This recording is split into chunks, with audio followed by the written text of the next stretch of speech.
Excuse sir, sir. हाँ कौन? ये कैसे हुआ? मैं इनकी बीवी हूँ और मैंने इन्हें मार दिया है। हाँ, मैंने ही इन्हें मार दिया। क्यों? दरअसल इन्हें मुझसे प्यार कभी था ही नहीं और इनकी गालियां सुन सुन के मैं तंग आ गई थी।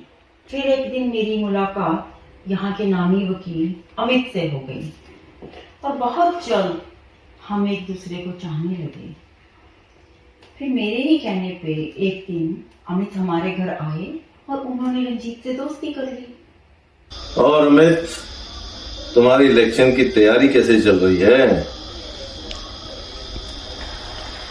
ये रहा चेकमेट। अरे रंजीत, अपनी बाजी तो संभालिए।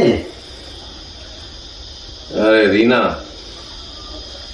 हमारे लिए जरा 2 ड्रिंक्स तो बना दो। सुनिए, आप बहुत पी चुके, अब बस कीजिए। अरे हमारे लिए ना सही, अमित साहब के लिए बना दो।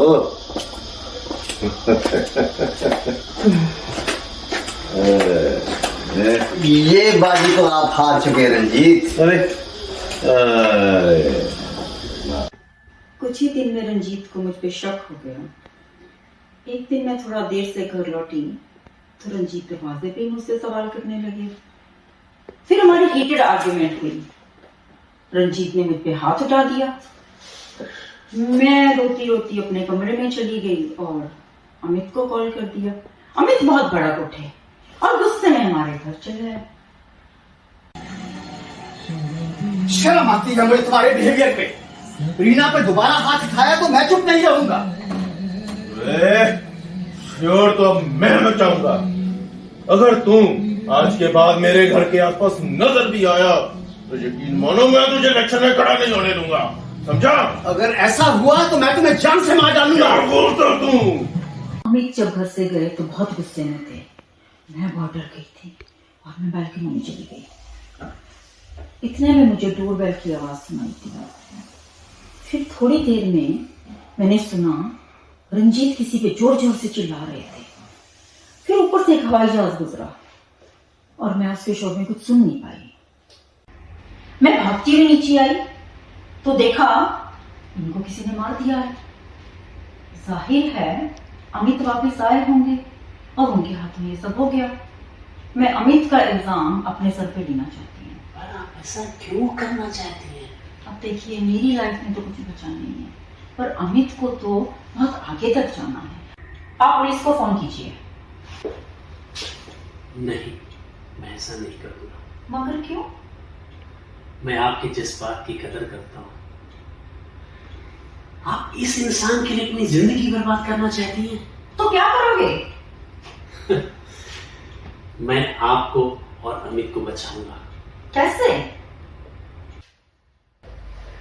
देखिए, ये मर्डर किसी ने नहीं देखा है और आपकी कहानी भी सिर्फ मैंने सुनी है। एक काम करिए, आप सर दर्द की गोली लेने के बहाने आप अपने पड़ोसी के यहाँ चले जाइए। मैं तब तक कुछ यहाँ पे सीन बना दूंगा, कुछ सामान भी खेल दूंगा। जब आप वापस आएंगे तो आपके ऊपर किसी का शक नहीं जाएगा और तब मैं पुलिस को फोन करूंगा। ये काम कोई इंट्रूडर भी तो कर सकता है। मैं बोल दूंगा पुलिस को कि जब मैं यहां आया तो मैंने किसी को भागते हुए देखा।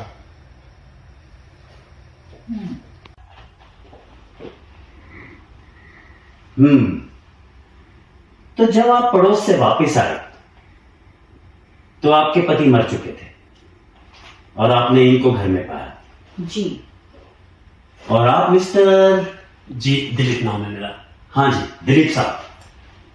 तो आप इस घर में कैसे दाखिल हुए और क्यों? जी, मेरी कार अचानक बाहर खराब हो गई थी और मैं पानी लेने के लिए गया। मैंने नॉक किया, दरवाजा खुला हुआ था।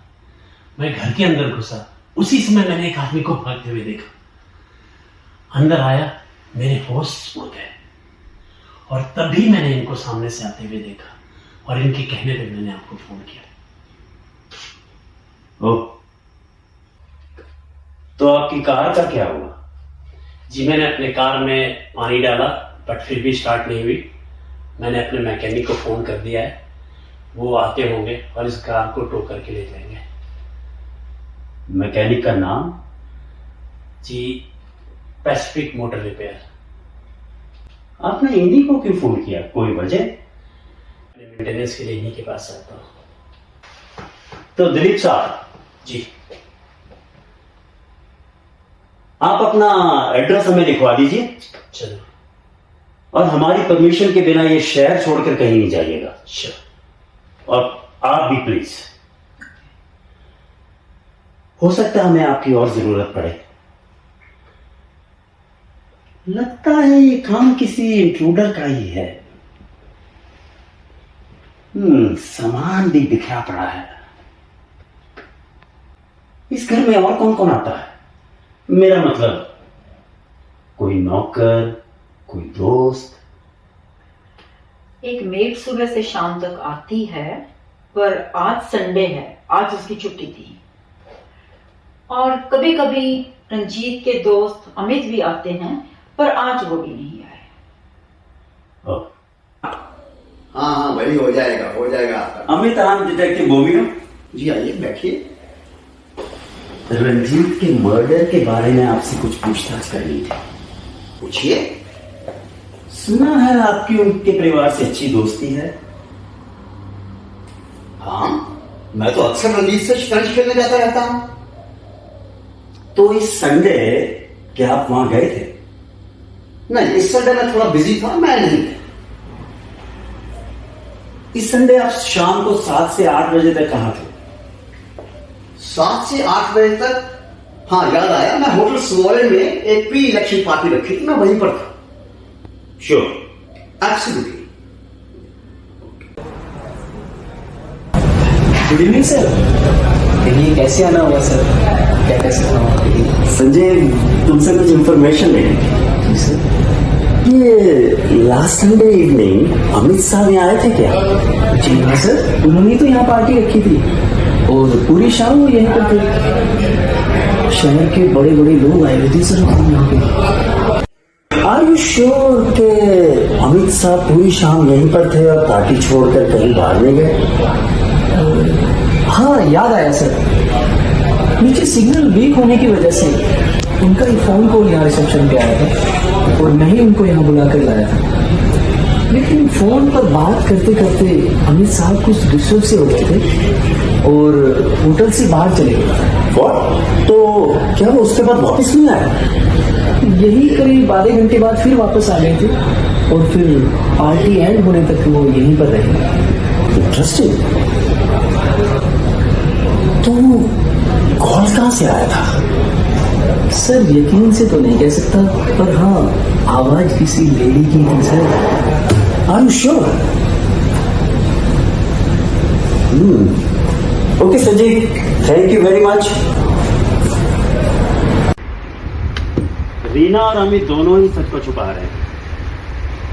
शायद दोनों ने मिलकर रंजीत को मार दिया। मेरे ख्याल में मुझे दिलीप से एक बार फिर मिलना चाहिए।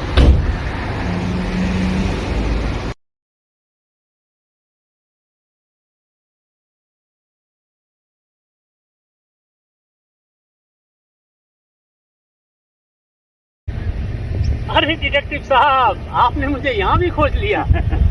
तो गोल्फ खेली जा रही है?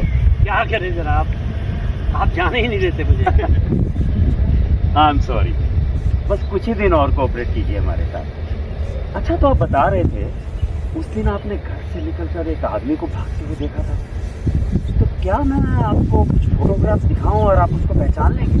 जनाब, मैंने आपसे उस दिन भी कहा था कि मेरे चेहरा नहीं दिखा। अरे, लगता है आप हमारे कुछ ज्यादा काम नहीं आ पाएंगे। एनीवे, आपकी गाड़ी ठीक हो गई? यहाँ जनाब जस्ट 2 दिन पहले ही मैकेनिक देखे गया है। That's good. Okay, enjoy. अरे डिटेक्टिव साहब, आप यहाँ? अमित, हमारे पास एविडेंस है कि रंजीत का कत्ल तुम्ही ने किया है। तुमने मुझसे झूठ कहा कि तुम इस संडे उनके घर नहीं गए और पूरी शाम सेवॉय होटल में ही थे। मैं अब तुमसे लास्ट टाइम पूछ रहा हूं कि क्या तुम इस संडे को उनके घर गए थे? देखिए, मैं रीना से प्यार करता हूँ। मैं उस दिन पार्टी छोड़कर रीना के बुलाने पर वहां पर जरूर गया था, लेकिन उसकी इज्जत के खातिर मैं ये बात आपसे छुपा दिया। देखिए, मेरा रंजीत के कत्ल में कोई लेना देना नहीं है। हाँ, उससे मेरी हीटेड आर्ग्यूमेंट जरूर हुई थी, लेकिन जब मैं वहां से चला था रंजीत जीवित था और उसके बाद मैं वापस नहीं गया। कहानी अच्छी है।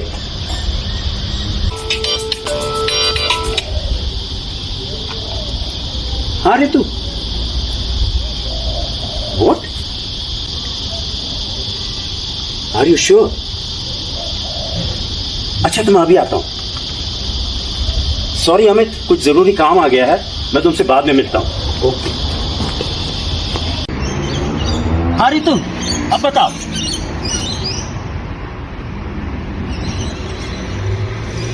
क्या पैसिफिक मोटर रिपेयर्स एक साल पहले ही अपना बिजनेस वाइंड अप कर चुके हैं? तो इसका मतलब दिलीप ने हमसे झूठ बोला था। एक्चुअली उसकी कार खराब ही नहीं हुई थी। टोनी अभी पिछले महीने ही जेल से छूटा है। Oh my God, I am proud of you Ritu.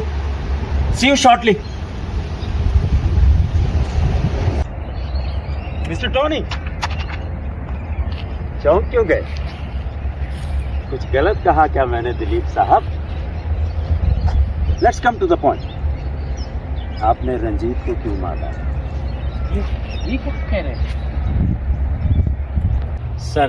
मैं और रंजीत पार्टनरशिप में ड्रग का बिजनेस करते थे। एक बार पुलिस की रेड में हमारा सारा माल पकड़ा गया। रंजीत ने झूठी गवाही देके मुझे 1 साल की जेल करा दी। और जब से मैं निकला हूं, मैंने रंजीत को बहुत खोजा और मौका मिलते ही मैंने उसके घर जाके उसको मार डाला। अरे ये सब तो हम पता लगा चुके हैं, पर ये समझ में नहीं आ रहा कि तुम उस घर में वापस क्यों गए?